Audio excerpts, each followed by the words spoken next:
তোমার কি হয়েছে বলো তো? তোমাকে এই অবস্থা কে করছে? ম্যাডাম করছে। কি কারণে করছে ম্যাডাম এরকম? তুমি বয়ে থাকি গেলে তুমি কি করতো ওখানে?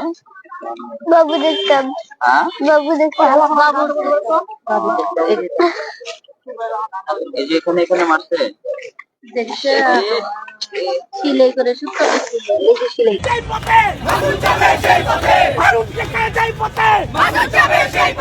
আমরাও মাসুদের উঠে চাই না, তাদের উঠে চাই না, মাসুদের বাচ্চার উঠে ভারত দেখতে চাই পথে, ভারত দেখতে চাই পথে। ঢাকা বিশ্ববিদ্যালয়ের সামনে আমরা সেফ না, মাথায় অবস্থা করে আমরা সেফ না, আমরা আনসেফ। ভার্সিটির ছেলেরা আমাদের ধরে মারে, আমরা সেফ না। আমাদের ড্রেস লাগি লেখা আছে আমরা প্রস্তুতি।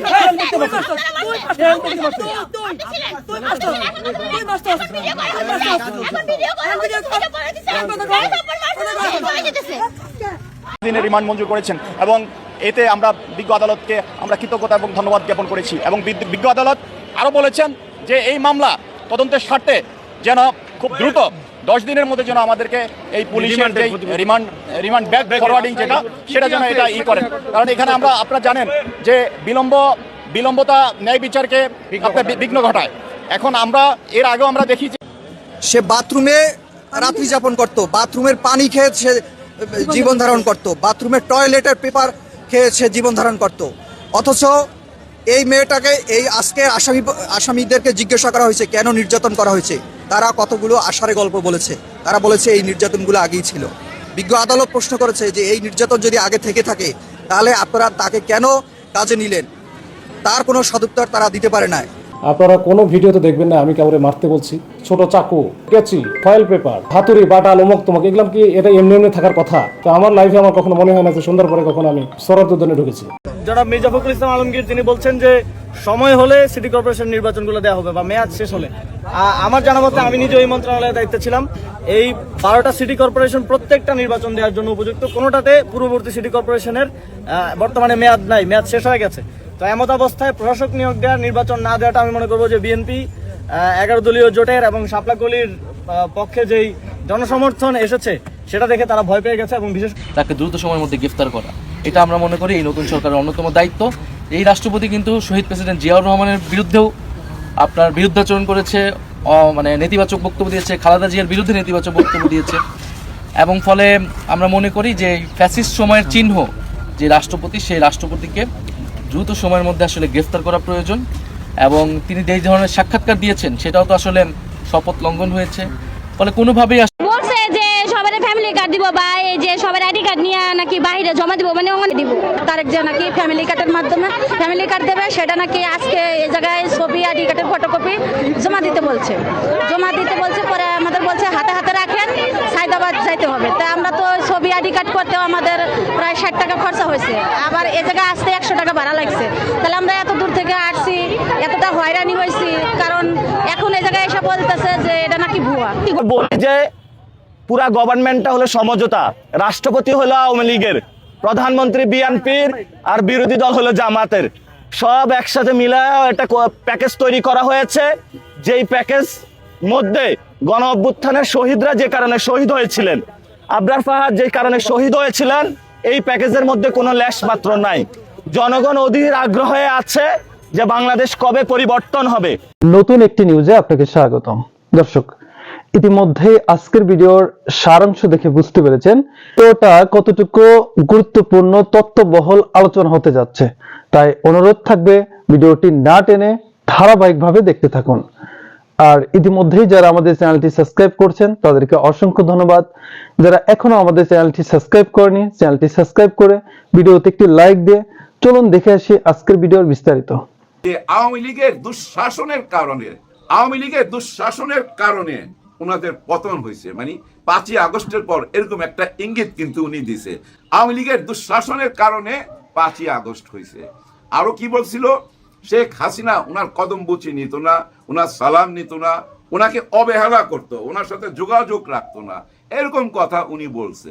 দেখেন, আবার পট পরিবর্তনের পর আবার দেখেন পট পরিবর্তনের সঙ্গে সঙ্গে বলতেছে আমাকে ঘরে আটকায় রাখছিল 18 মাস। কাকে বলতেছে? ডক্টর ইউনূস স্যারের দিকে আঙ্গুল তুইলা। এই দেখেন প্রথম শুরু করলাম কি দিয়া, বিএনপিকে একটা চিকনে মাইরা দিল, বুঝছেন যে তারা 71-এর চেতনাকে তছনছ করছে।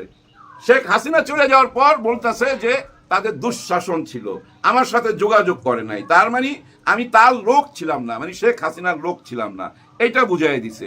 এখন এসে কি বুঝাইলো? এই যে ইনি আমাকে ঘরে আটকায় রাখছে ডক্টর ইউনূস স্যার, আর আমাকে বাঁচাইছে কে?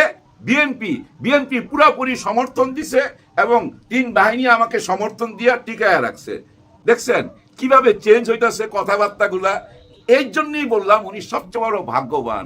বিভিন্ন রকম কথা বইলা দেখেন ঠিকই ওনার আসনটা উনি ধরে রাখছে, এই জন্যই বলছি উনি ভাগ্যবান। ভাগ্যবান ছাড়া ভাই এরকম সুযোগ কেউ পায়? চিন্তা করছেন উনি 3টা প্রধানমন্ত্রীকে শপথ পড়াইছে।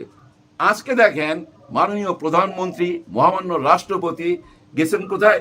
বিডিআর এর শহীদদের কাছে, শহীদদের কবর জিয়ারত করতে গেছে। চিন্তা করেন এই দৃশ্যটা কি আমরা নির্বাচনের আগে ভাবি নাই? আমরা কি মনে করছি নতুন সরকার আসবে, সব জায়গায় পরিবর্তন করবে, অলরেডি করতেছে, সব জায়গায় চেঞ্জ করতেছে, কিন্তু এই জায়গাটায় হাত দিচ্ছে না, কারণ ওই যে সংবিধান। আচ্ছা উনি তো একটা দুঃখ করে কথা বলছিল, মানে আমাদের মহামান্য রাষ্ট্রপতি, যে ওনার ছবিগুলো সব নামায় ফেলা হয়েছিল একটা টাইমে, মানে ডক্টর ইউনূস স্যার নামায় দিছিল। এখন তো ওই ছবিগুলো লাগানো উচিত, তাই না? আমার মনে হয় খুব তাড়াতাড়ি ওনার ছবিগুলো যেখান থেকে নামানো হয়েছে আবার লাগানো উচিত।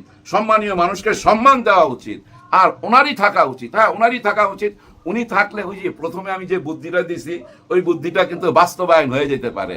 আর এটা হইলে হবে কি জানেন? আওয়ামী লীগ আবার নির্বাচনে আসবে শেখ হাসিনাকে নিয়ে, কারণ মহামান্য রাষ্ট্রপতি তো ওনাকে ক্ষমা করে দিছে, ওনাকে আর আটকাইতে পারবে কেউ? ওনার ভক্তরা রাস্তায় নেমে যাবে না? আওয়ামী লীগের সমস্ত অফিস খুলে গেল। আমাদের দেশে তখন কয়টা দল হবে জানেন? 4টা বড় দল হবে, বিএনপি, আওয়ামী লীগ, জামাত ইসলাম, এনসিপি। এনসিপিকে ফেলা দেওয়া যাবে না, হ্যাঁ, আর ফেলা দেওয়া যাবে না। কারণ কি জানেন? বট গাছের ছায়ার নিচে আছে, আর ফেলা দেওয়া সম্ভব না। এই যে আজকে যত কিছু হইতেছে, যা আকার ইঙ্গিতে কথাবার্তা বলতেছে এবং যেসব সিমটম দেখা যাচ্ছে, এরকমও গুজব ছড়ায় গেছে জুলাই গণ অভ্যুত্থানের সাথে যারা ছিল তাদেরকে আবার আইনের আওতায় আনা হবে, এবং থানাতে যে আগুন দেওয়া হয়েছিল, অস্ত্র লুট হয়েছিল, অনেক হত্যাকাণ্ড হয়েছিল, সব কিছুরই বিচার হবে, এবং ওইসব ভিডিও দেখা ওইসব আসামিদেরকে খুঁজা বাইর কইরা আইনের আওতায় আনতে হবে। ভিডিও খুঁজা যদি ধরতে যান, জেলখানায় জায়গা হবে না তো ভাই, নতুন জেলখানা বানাইতে হবে। আগে জেলখানা বানান, তারপরে ধরা স্টার্ট করেন। হ্যাঁ, আর যেগুলো সামনে ছিল, হাসনাত আব্দুল্লাহ, সার্জিস, নাহিদ ইসলাম, আরো অনেকে, এদেরকে ধরে ফেলাইতে পারবেন খুব সহজেই। আসলে কি এমন কিছু হবে না ভাই ব্রাদার? এগুলো গুজব, এই গুজবে কেউ কান দিবেন না, এমন কিছু হবে না। আমি যা কিছু বললাম এগুলো হলো কাল্পনিক কথাবার্তা। বাস্তবটা কখন দেখতে পাবেন জানেন? 12 তারিখে যখন ওনারা সংসদে যাবেন, তখনই আপনারা বাস্তবটাকে সামনে দেখতে পাবেন। হ্যাঁ, এই যে আজকে ছুপ্পু সাহেবকে নিয়ে, আবার ছুপ্পু বলতেছি, সরি, মহামান্য রাষ্ট্রপতি শাহাবুদ্দিন সাহেবকে নিয়ে শহীদদের কবরস্থানে কবর জিয়ারত করতে, ওখানে এমন কোনো ফুটেজ পাই নাই যে মহামান্য রাষ্ট্রপতি এবং আমাদের মাননীয় প্রধানমন্ত্রী কিছু বলছে কিনা। কিন্তু ওইখানে বিরোধী দল গেছিল, কিন্তু আমাদের ডাক্তার শফিকুর রহমান স্যার গেছেন এবং ওনার লোকজন নিয়ে গেছেন, সবাই তখন ছিল ওইখানে। কিন্তু প্রেসের সঙ্গে উনি কথা বলছে, একটা কথা উনি তুইলা ধরছে, প্রথম বিশ্বযুদ্ধে, দ্বিতীয় বিশ্বযুদ্ধের মধ্যে একসঙ্গে 57 জন অফিসার কখনো মারা যায় নাই। পৃথিবীর ইতিহাসে এমন কোনো ঘটনা ঘটে নাই। এদের পরিবারের ইনসাফ পাওয়ার অধিকার আছে, বিচার পাওয়ার অধিকার আছে। কিন্তু বহুদিন হয়ে গেল, বহু বছর পার হয়ে গেল, এই বিচারটা আজ পর্যন্ত কোনো রায় হইল না, কোনো কুল কিনারা হইল না। আল্লাহ যদি আমাদেরকে দায়িত্ব দিত বা দায়িত্ব দেয় কখনো, আমরা সেটা কুল কিনার করব, মানে এই বিচারটা করব। কিন্তু আমার প্রশ্ন হইলো, বিডিআর নিয়ে তো ভাই অনেক দূর আগায় গেছে, নির্বাচন কমিশনার এর গবেষণা কইরা, তদন্ত কইরা অনেক কিছু তো সামনে নিয়ে আসছে, আমরা তো দেখছি। সেখান থেকে শুরু করলেই তো হয়। আর যদি মনে করেন এখানেই ফুল স্টপ, এনাফ, আর আগানোর দরকার নাই, তাইলে অন্য কথা। যাই হোক, সবকিছুই সময় বইলা দিবে, ওই সংসদে যাওয়ার পরই আমরা বুঝতে পারবো। এখন বুঝার কোনো ক্ষমতা নাই। কারণ কি জানেন? এই মুহূর্তে চলছে সংযমের মাস, রোজার মাস। এই মাসে অনেক কিছু আপনারা বুঝতে পারবেন না, যাই কিছু দেখতেছেন সবকিছুই ধরে নেন, পজিটিভ মাইন্ডে ধরে নেন। হ্যাঁ ভাই, এই যে একটা সরকার যদি আসে নতুন, তাদের লোকজন তো বসাবে, এইটাই তো স্বাভাবিক, তাই না? আমি ক্ষমতা আসলে ভাই আমার লোকই তো চারিদিকে আমি বসাবো, এটা খুব স্বাভাবিক একটা সোজা অঙ্ক। কিন্তু অস্বাভাবিক লাগছে কোনটা, যে আমাদের মহামান্য রাষ্ট্রপতি এখনো সংবিধান মাইনা আগায় যাইতেছে এবং ওনারা ওই সংবিধান অনুযায়ী ওনাকে রাখছে এবং ওই সংবিধান অনুযায়ী অনেক কিছু হইতে পারে, যেগুলো আমি একটু আগে আলাপ করলাম, অনেক কিছু হইতে পারে যদি এই সংবিধান থাকে। কারণ গণভোট তো ভাই এই মুহূর্তে কেউ মাইনা নেয় নাই, সংস্কার কেউ মাইনা নেয় নাই। আমার তো মনে হয় ওগুলা ঝাড়ু দিয়া সব ফালাই দিছে, সবার মধ্যে একটা পরিবর্তন, কেউ কিন্তু আর ওই সংস্কারের ব্যাপারে কিছু বলে না। ডক্টর ইউনূস স্যার যে তার জীবনের মূল্যবান সময়টা 18 মাস দিয়া গেল, ওই 18 মাস দিয়া যা কিছু একটা তৈরি করলো, ওগুলো আমরা সব ছুঁড়া ফেলে দিলাম, আর আমরা সেই আগের পুরোনো সিস্টেমের ভিতর দিয়েই আবার পথ চলা শুরু করলাম। দেখা যাক এই পথ চলাটা 12 তারিখের পরে বোঝা যাবে সত্যি সত্যি আমরা কোন দিকে যাচ্ছি। কারণ কি জানেন, পাহারাদার আছে এবার। হ্যাঁ ভাই, পাহারাদার আছে সংসদে, আর এই সংসদে প্রথম দিন কি নিয়ে আলাপ হইতে পারে বলেন তো? এইটুক বইলাই ভিডিওটা শেষ করুন, বলতে পারবেন?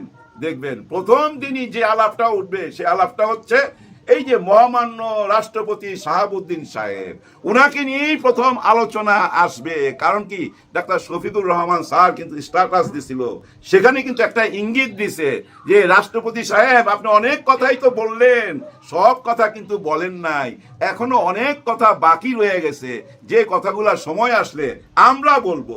মানে উনারা আমাদের সামনে তুইলা ধরবে। হ্যাঁ, তার মানে কি জানেন, সিনেমা এখনো শেষ হয় নাই, পিকচার अभी भी বাকি হ্যাঁ, অনেক কিছু এখনো বাকি আছে।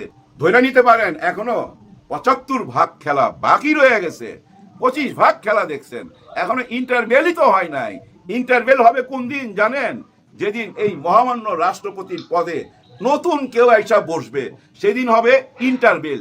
তারপরে দ্বিতীয় পর্বতে কি আসে সে অপেক্ষায় রইলাম। সবার জন্য মঙ্গল কামনা করি, সবার জন্য দোয়া করবেন। আল্লাহ হাফেজ।